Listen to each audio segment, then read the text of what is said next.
Niche Knacks. Hello and welcome to episode 4 of Niche Knacks, the one trans man podcast where I talk about my niche interest. If you're looking for something new to get into, this is the place to be.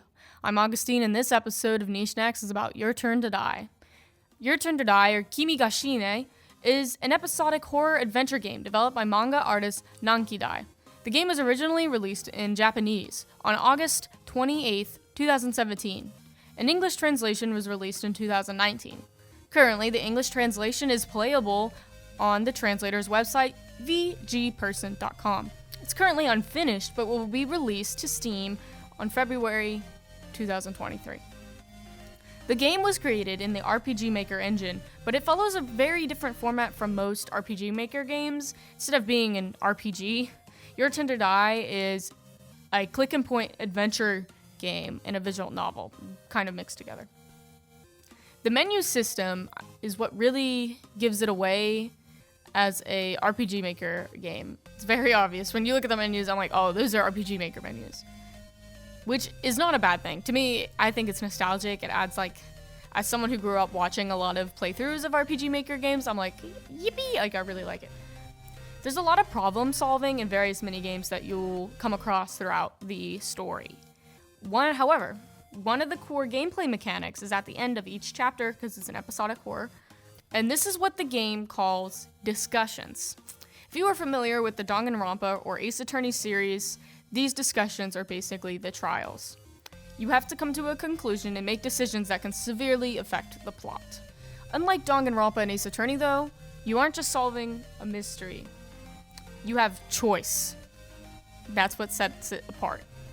Your own decisions really matter, and you can save or end somebody's life depending on what you do in this game. There are multiple endings depending on your choices, and this element of choice is what I think makes it really stand out against other games, at least like the Danganronpa and Ace Attorney series.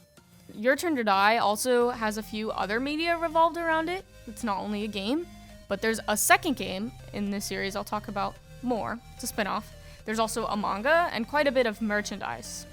If you're the kind of person who enjoys solving a mystery so suspenseful that your stomach hurts, Your Turn to Die is for you. Now, enough being informative, here's why I love the game. So, to start, I first discovered Your Turn to Die because I was fairly active in the Danganronpa fandom, and listen carefully. Listen to me very closely. I hate Danganronpa. I repeat, I hate Danganronpa. I honestly may make a little bonus episode, because Danganronpa is not, I would not consider it niche, but I may make a bonus episode just to talk about how much I hate this game, because I'm very passionate about how awful. It's so bad. I'm quite passionate about my feelings on it, the subject. But Your Turn to Die and Danganronpa fans have their fandoms have a lot of crossover because they're pretty similar in concept. The main difference is that Your Turn to Die is an actual good game. Now, I'll tell you why I think it's good. For the sake of consistency, and because the rest of my episodes start off with the art style, I'm going to talk about the art style. Normally, the art style is probably the first thing that stands out to me, but in Your Turn to Die, I guess like when you're getting into something, you're going to notice the visuals first, obviously, because you're not going to know what the writing is when you haven't played through it. But as someone who's played through all of the available chapters in Your Turn to Die, it's not the thing that stands out to me the most, but it's probably the first thing you're gonna notice, obviously. It's kind of basic for, like, surface level, it's basic. There are some things that I think make it stand out, and, like, there's a lot of design quirks that I really enjoy, but most of it is just kind of, like, traditional anime art style. You're not getting anything super new out of it, but there are aspects of it that I really enjoy. So, the color palette in Your Turn to Die is pretty unique. Nankidai uses a lot of bright, saturated tones. And when I think of Your Turn to Die, I think of teals, blues, purples, cool colors. Very bright, cool colors. Also, one big thing. So, if you look up the game, you may notice the characters are all just kind of drawn. They're drawn in this anime art style. Those are, and in the game, this anime art style only really comes across in their sprites and the CGs. And what a CG, I don't know what CG stands for, but it's basically like a still image that's more detailed. The entire game of Your Turn to Die is in pixel art, other than the sprites and the CGs. And I really like that. This pixel art isn't animated a lot because it's a point-and-click adventure game, so it's mostly a still image. You click on something and then you move to the next screen, which is like kind of point-and-click a visual novel. However, there are certain aspects, there's certain mini games, there are animations. It's just not super out there. Like, you play a first-person perspective where you look at the setting and then you click and like, you know what a point-and-click adventure game is. The characters themselves, even though I would say there's quite a few of them that are pretty basic, but they do have some interesting design quirks that Nanki Dai kind of gave them. For one, all the characters in Your Turn to Die, except for one, have paper white skin. I don't really know why. The one character who doesn't, he just has tan skin. He's not like super dark or anything. He does kind of stand, like, it's kind of weird, but it's also not weird. Like, he stands out, but he also doesn't.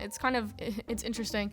And he's also, I don't know exactly with his character. I don't want to talk too much because his character is kind of more of a spoiler. Like, you don't really know about him right away. But just know, not everyone in this game is paper white. We have one person. if you may want to look forward to that. But yeah, all the characters except for one have paper white skin.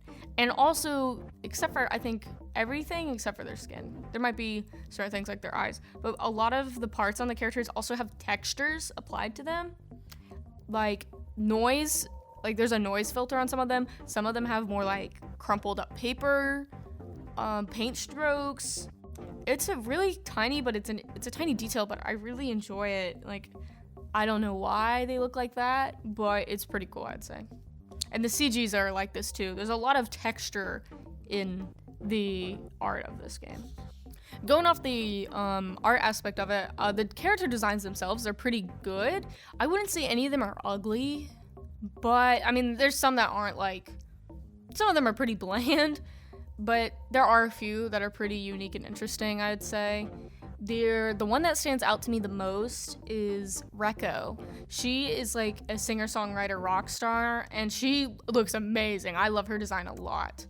Also, there's quite a few men in the Your Turn to Die cast that have very large chests, which is not unseen in anime. If you've seen JoJo's Bizarre Adventure, it's not new, but it's definitely something I'll always appreciate. I do love me a man with some big old gazongas for sure. But even though, like, some of the, I just said that so casually. Even though quite a few of the characters in Your Turn to Die, like, look bland, I like them all. Well, there's some, I'll get into that, how I feel.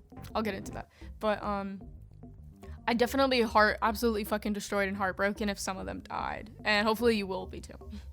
Now, I'm going to talk about what really stands out to me. The writing. I love the writing. It's amazing so far. I don't want to completely, I'll talk and give it praise, but there's a good chance that with this game ends a certain way, it'll completely change all my opinions of it. It could be, depending on how it ends, it could be really shit. I don't know. But I have really high hopes because of how it's going right now. The character interactions don't feel forced.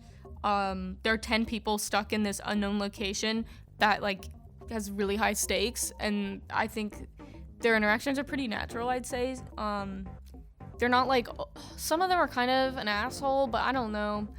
Even the characters that are, like, mean, they do have, like, their own, like, moments and redemptions.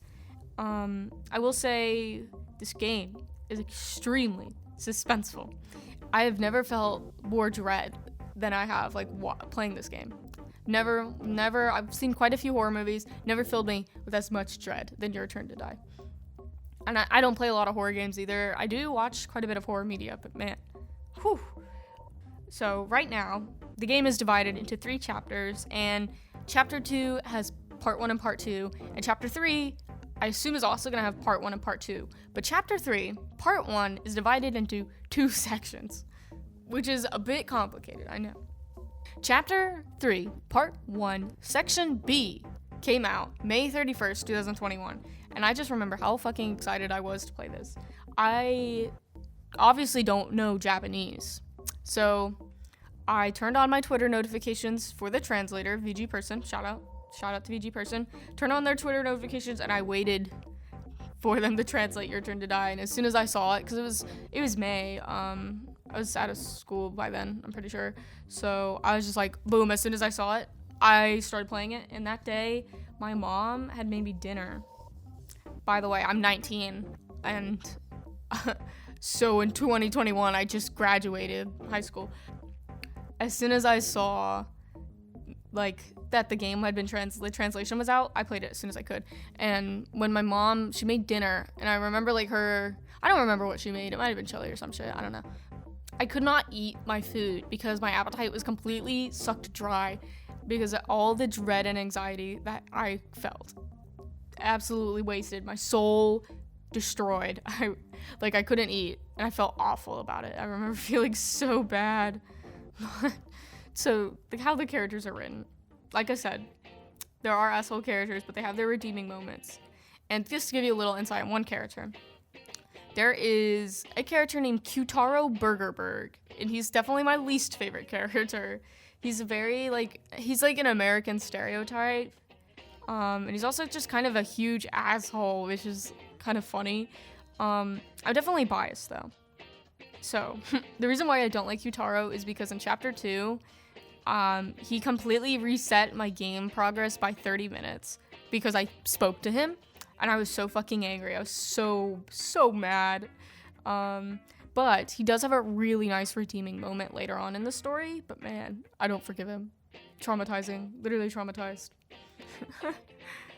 But it's hard to hate the characters, even if they are assholes like Qtaro. They're not, like, bad, and I'll talk more about them later.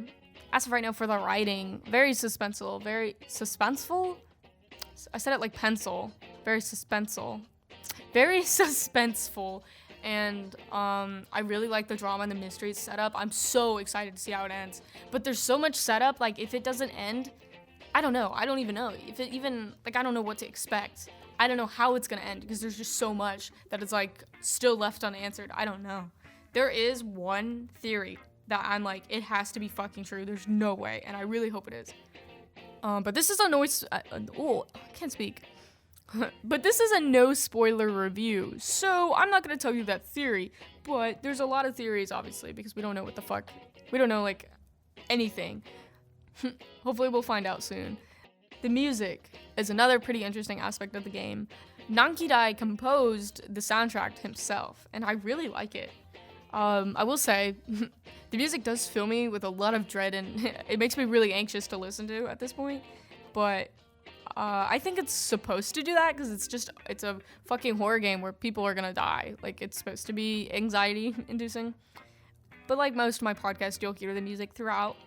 I was actually astounded that I found music for my last episode because that's like how much Gregory Horror Show is like niche to me, and someone uploaded the entire video game soundtrack on YouTube. I don't think it had a whole lot of views. I don't remember, but I was like, what the fuck? Someone actually has this and uploaded it? I was really happy about that. I think recording and saving that kind of stuff is super important. Credit is super important.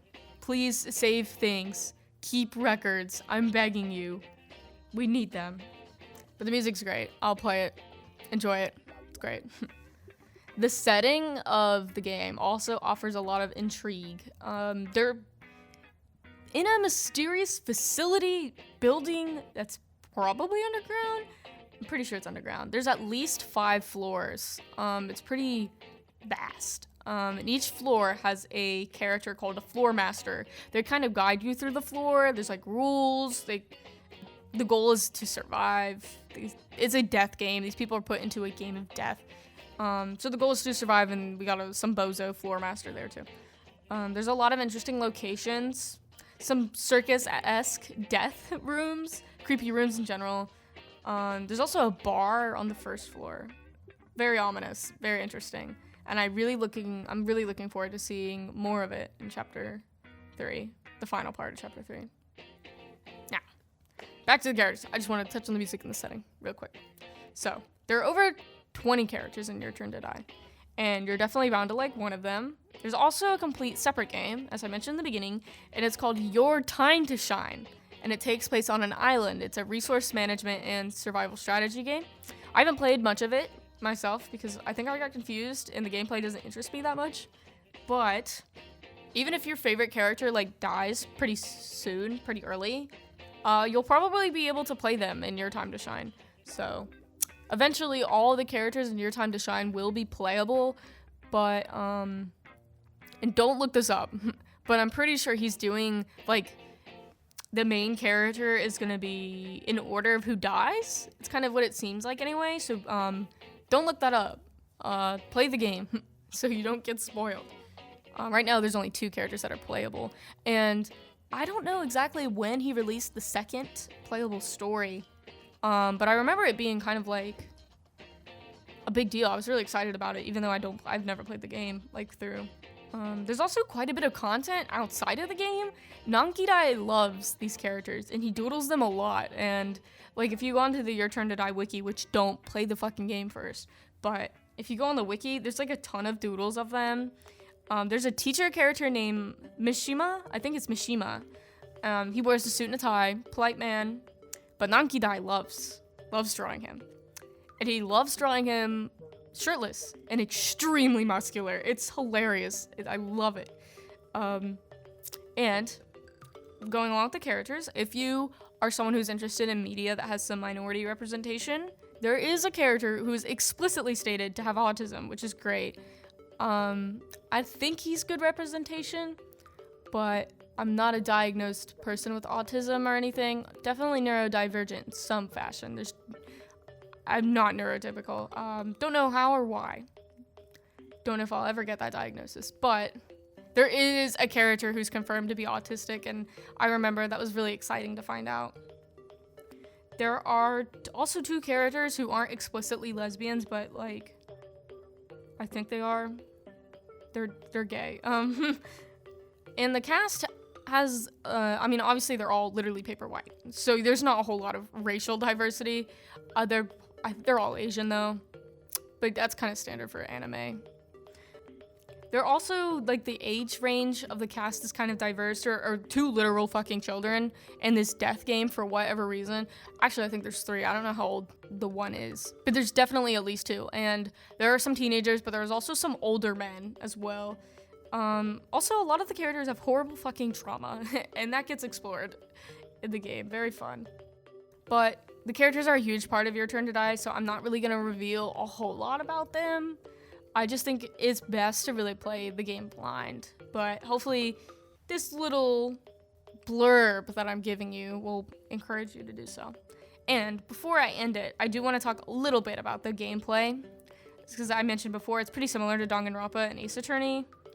And if you've ever played those games, you know that some of the problem solving you have to do is bullshit and it makes no sense. And I will say, I didn't struggle that much with Your Turn to Die, especially not as much as those 2 games. I've played through the entire Danganronpa series, minus the spinoff, and I've played through almost the first 2 Ace Attorney games in the trilogy. I've not finished Ace Attorney 2 because, like, the last trial in it is very similar to the Chapter 3 one from the first game, and I was like, I'm not doing this shit again, so I just have never finished it. In the trial specifically, you have to, like, make connections to evidence and stuff, and in those 2 games, it's often bullshit. Your Turn to Die, I think, is a lot more reasonable. There were a few times I got stuck, but I just kind of brute forced it with trial and error, and this is kind of the one problem with media being so niche, is that Your Turn to Die is so niche that I remember, like, finding guides on it is very difficult. I remember when Chapter 3, Part 1, Section B came out. I obviously didn't want to look up a guide in case I didn't want to get spoiled because I was literally actively playing the game that just came out. But I remember being very stuck, and it took me forever, only to realize that the thing I wanted to do was just not possible. Hopefully guides are more available. I also didn't know about the existence of the subreddit, so that probably would have helped me a lot every time I got stuck. But I wouldn't say it's extremely difficult or extremely easy. It's a nice in-between. But I'd say the choice element is just what really draws me in. I love the suspense that, like, in the idea that I affect this story. I love being in control of who lives or dies, which may be fucked up to say, but it's not like I'm just sitting here reading a visual novel. I'm playing a game, and I'm a certified reading hater. I hate reading, and I have a negative attention span, so being able to interact with the story and actually having stakes means a lot. Because that was one thing I hated with Danganronpa, is that, like, none of it fucking matters because I don't have any say in the story. We'll get into that in another time. So I want to say I'm recording this in mid-February, and the Steam release is actually set to be released February 21st, which is literally 1 week. Well, it's actually less than a week now. It was 1 week away from when I wrote this script, because I'm recording the next day. But by the time you listen to this, it's definitely going to be released on Steam. It won't be finished. If you go to the Steam page, well, if you went to the Steam page in February, I don't know what it's going to say when it releases. But if you went to the Steam page in February, I assume it will still say the same thing. There's like answering questions about being in early access. Nankidai says that it'll be a few months, like after the Steam release, before the game is fully completed. I think he said like 6 months to a whole year or something like that. But that means there's a good chance we'll see the full release this year or even sometime at the beginning of next year, which is very, very exciting. Can't wait for it to finish. Chapter 3B came out almost 2 years ago now, and I was so excited when I finished it. So excited when it came out, so excited when I finished it. I just cannot wait to see how the game ends, and I can't wait to see where this creator goes, and I hope for the best of Your Turn to Die, and I hope you enjoy playing it too. There are quite a few playthroughs of Your Turn to Die on YouTube that have like 500,000 views. Lots of views. Apparently there have been over 4 million playthroughs of this game, which is crazy, but I never see anyone talking about it except for like the people in the Danganronpa fandom who suck. So I think more people should talk about this game. With that being said, Your Turn to Die might just be maybe niche in English audiences. It might be pretty popular and well-known in Japan. I'm not sure. But I'm an American person. I'm introducing this to American people. Maybe it's really well-known in Japan. I don't know. And maybe I'm introducing it to someone from a different country. I don't know who's going to be listening to this other than myself. Really important, Your Turn to Die is free right now. I think when it full releases, you have to purchase it. But it's literally a free-to-play game on a Windows web browser. What are you waiting for? Play it right now. Literally, just type in vgperson.com or just literally Google Your Turn to Die and go play the damn game. Do it right now. But if aggression doesn't work on you, please. And also, on the browser, your progress gets saved, and like you could always just come back to it anytime by just typing in Your Turn to Die and going to the website. And you can download it as an application as well. Just go out, take in this truly suspenseful experience. If you're the kind of person who loves horror, death, and mystery with an experience you can actually have an impact on, Your Turn to Die might just be your niche. Keep a lookout for your next Niche Knack. Next week, I'll have a special guest to talk about their very own Niche Knack.